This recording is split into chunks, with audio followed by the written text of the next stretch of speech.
remember the game Snake. Now, imagine if such an old game were to be remastered today. What would it look like? We all may picture it differently.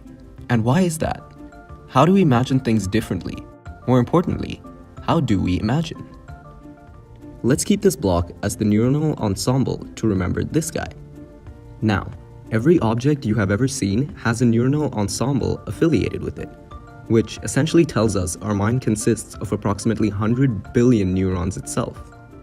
The neurons in the prefrontal cortex send electrical signals through the neural fibers to other ensembles in the posterior cortex, activating them together, creating the third image. This entire process is what's known as mental synthesis. In scientific terms, a car is an energy converter, a machine that releases energy locked in fuel like gasoline or diesel and turns it into mechanical energy in moving wheels and gears. When you burn hydrocarbons in the air, their molecules split apart. The carbon and hydrogen combine with oxygen from the air to make carbon dioxide gas and water, while the energy that held the molecules together is released as heat. This process is known as combustion and is extremely vital in the working of a car engine. At the top of the cylinder there is a spark plug and an electronically controlled device that makes a spark set fire to the fuel.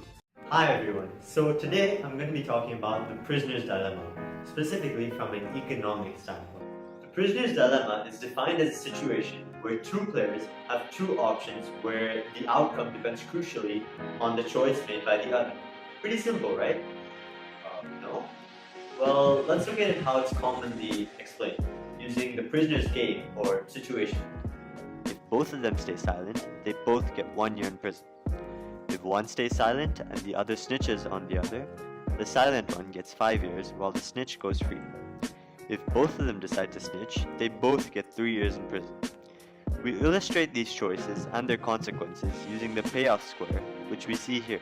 So if we were to create a payoff square of the two chocolate companies, we can see once again that their self-interest into making more profits actually leads to self-harm.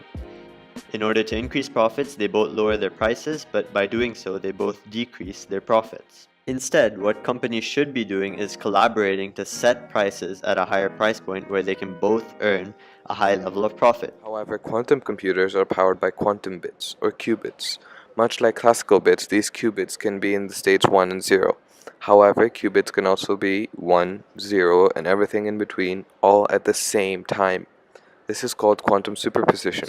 Quantum decoherence leads to the superposition of qubits collapsing and qubits becoming unusable, and this is an irreversible process.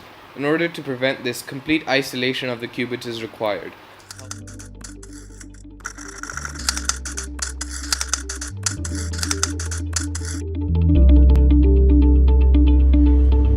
We always hear the word bored.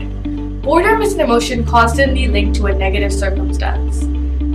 We repeatedly hear of boredom as the enemy or adversary of the human mind. However, this outmoded concept can now be discarded. During the 1990s, Dr. Sandyman, a psychologist, explored boredom and found it to be quite intriguing. She described boredom as the emotion as necessary as happiness or anger. This led Dr. Mann to the conclusion of which she had priorly hypothesized. People who are bored think more creatively than those who aren't.